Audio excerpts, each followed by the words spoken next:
Hello and welcome. I'm doing a quick video here showing you some very versatile bass baits that I use and I have really good luck with.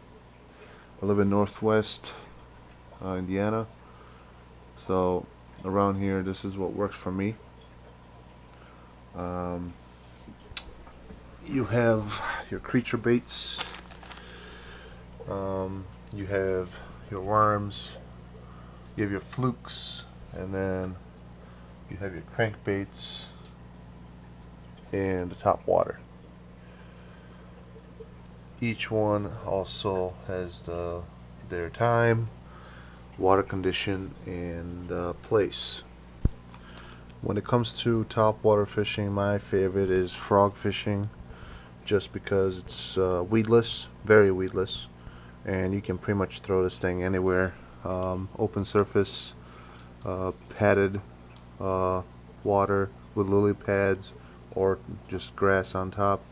You're bound to get a very good reaction strike. All these frogs are my favorite here.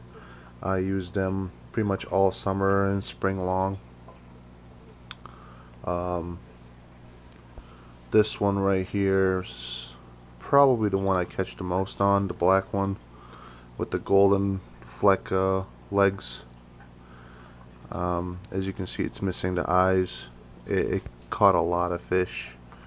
Um, there's another one here. This is by Vicious, I believe. This is a nice little frog. It's most of the frogs are they got a little weight back here, so you can cast them out pretty far. This is a sumo frog. This is a live target frog I've gotten in a mystery tackle box, or was a lucky tackle box, I'm not sure. This is a spurl frog. These are real nice. You can they come pretty long like this, the legs, and you can trim them to your liking. I usually trim them decently, pretty short, like so, just because the fish tend to hit from the back and they go for the legs and they miss them. So I like to keep them short so they get to the hooks very easily. And these are Zoom horny toads. I like these just because you can cover a lot of water with these real fast. You just pretty much just Texas rig them. You just throw them out there and you just retrieve it, and they paddle on the surface of water, and they make a lot of commotion and usually get good reaction strikes. Moving on, here we got some more top water baits.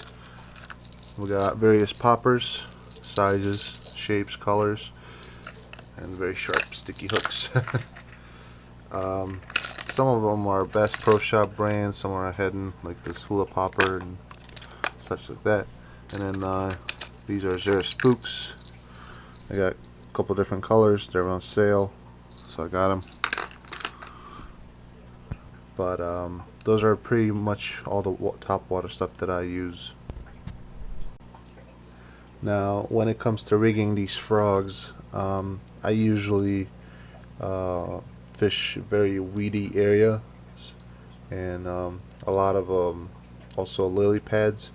So you want to use very sturdy rods, such as a 7-foot medium heavy to heavy rod with a reel that's usually a high gear ratio. You want to use braided line anywhere from 30 to 65 pounds, whatever you like for casting ability. And the way I store these frogs, I usually put them in these little containers. Since their appendages and stuff like that, they're very free, so you can pretty much store them any way you like. They're pretty nimble when you take them out. But the poppers and stuff like that for open water, I just use a mini bait caster, something they can cast far, because it's top water, so you see the strike. You don't need to really feel anything. You just want something good with good backbone, so you can set that hook. Now, when it comes to fishing some open water or weed edges or weed lines, I like to use flukes. These are Zoom flukes. They're fairly cheap, $4 or $5 for a box for a bag of 8 to 10 or 12. They come in various sizes and colors. Around me, this is what I found that works. Usually a lot of strikes, like big fish, I get the ones with the flakes in them. So this one I fished in fairly stained water, and I've gotten a few 5-pound bass this past summer, and also my record, which was 7 pounds 2 ounce bass in a small pond. These flukes come with a little hollow belly under here, so you can hide the hook in there real nice. I just Texas rig them pretty much, without a weight or with a weight, depending on what are you trying to do, to reach the bottom of the water or keep it towards the top. There's also some, like this is a Bass Pro Shop brand, I believe. It's kind of like a swim bait. I like to just jig this. The way I have this one hooked up is just with a little jig head, and I just throw it out there and I bounce it. This works pretty well.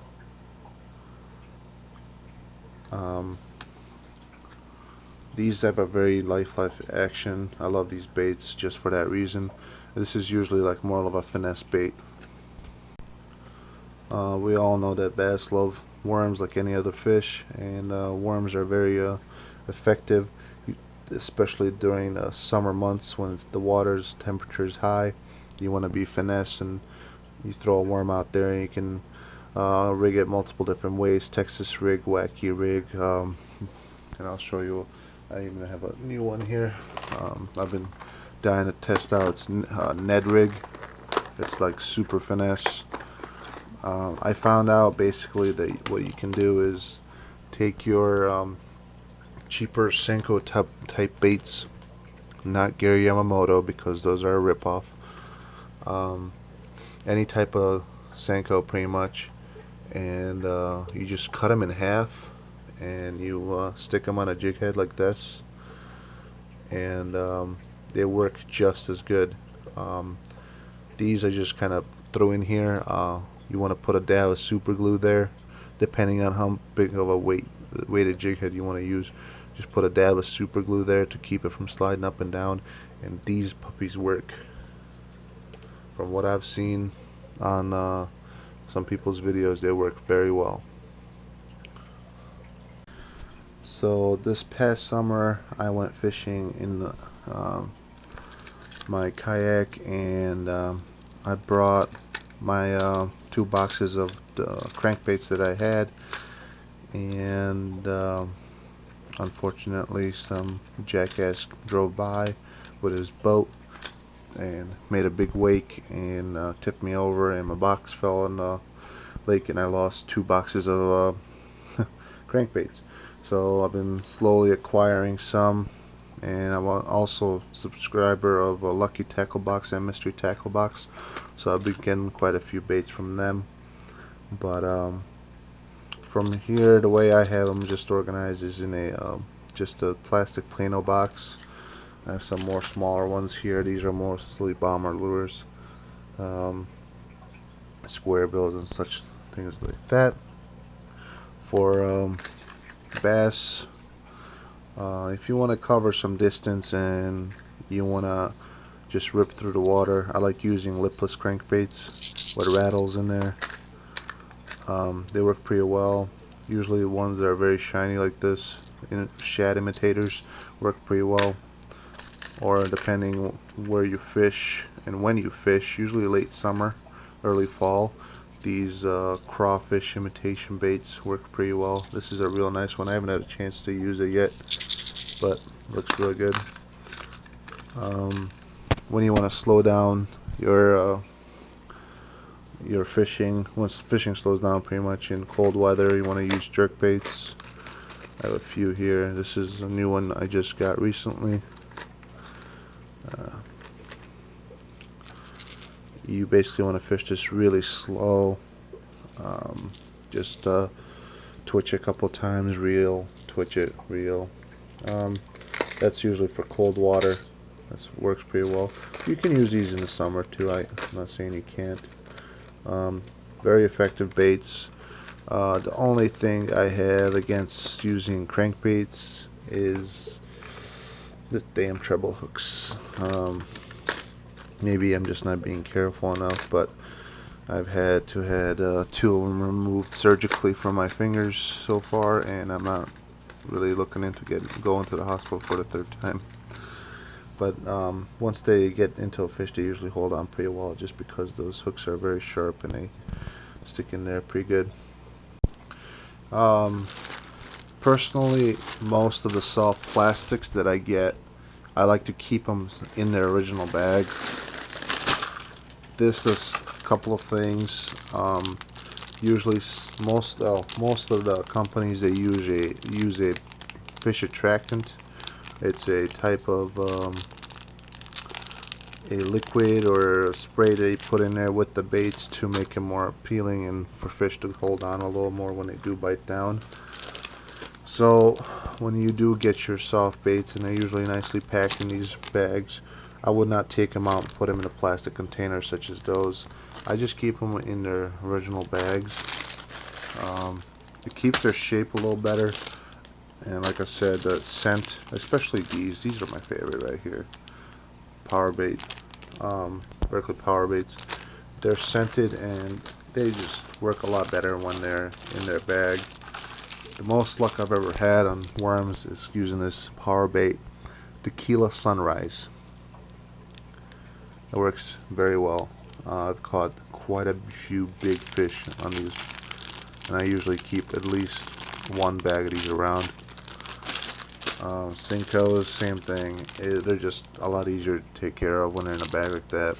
And what I do is just take these, get a freezer bag, and just throw them in there. And when I'm going fishing, I just take whatever I need, throw in my backpack or whatever, and good to go. Same with the fluke and swim baits, plastic swim baits. Do the same thing. I keep them in the original containers just to see. I mean, it's gonna hold that shape for, I mean, the whole time you're not using it. It's not gonna be bent paddles and stuff like that. Also for creature baits, I do the same thing with my hooks. Whenever I get hooks, I either keep them in their original bag, or I went to the drugstore and got small pill bags, and I just throw them in there, categorize them by different sizes and shapes and stuff like that. So whenever I need to go, I just grab a few, and dang, I can't get this open one hand. But I just grab what I need, and I'm good to go. I don't need to, look through a whole box of hooks that are all tangled up. So I just need to get a few 5/0 hooks. That's it. Just grab it and go, kind of thing. Put this back, and be ready to go. These are most of my weights here, like for Texas rigging and stuff like that. I just do it that way, the same way. Just put in little baggies. See these baggies? Pill. It says it's called pill pouch. Works pretty well. Also, it prevents if one of these hooks is rusty, then that means if it's in a plastic container, that rust is going to spread to all the other hooks. This way they're individually wrapped. Well, at least 3 or 4. It's better to lose 3 or 4 than make them all rusty, But yeah, that's the best way I think you should keep your baits. Works for me, and I know quite a few other people that do it that way. But that's about it. That's all I have. This is what I do with my fishing stuff, and keep on fishing, bringing them big bass in, or whatever you're going for. Also, another very versatile bait for bass would be spinner baits and buzz baits. Depending on time of day and weather patterns, usually people say that spinner baits are good on windy days when there's choppy water. I tend to agree, but on morning and evening I like using spinner baits. Buzz baits. I've had very good luck on these two. These are my favorite. Just one thing is, make sure you add a trailer hook. A lot of times bass will miss the primary hook and get hooked on that trailer hook, and that saves you from missing a lot of fish. Now when it comes to spinner baits, there's also different sizes, different weights, and also what kind of blades they have. Some of these are brand new that I have not used, and some of them I fished a lot with. This one personally I've caught quite a few fish on. This one tends to work really well for me. This one's brand new. I've never fished that one. Caught a few fish on this one.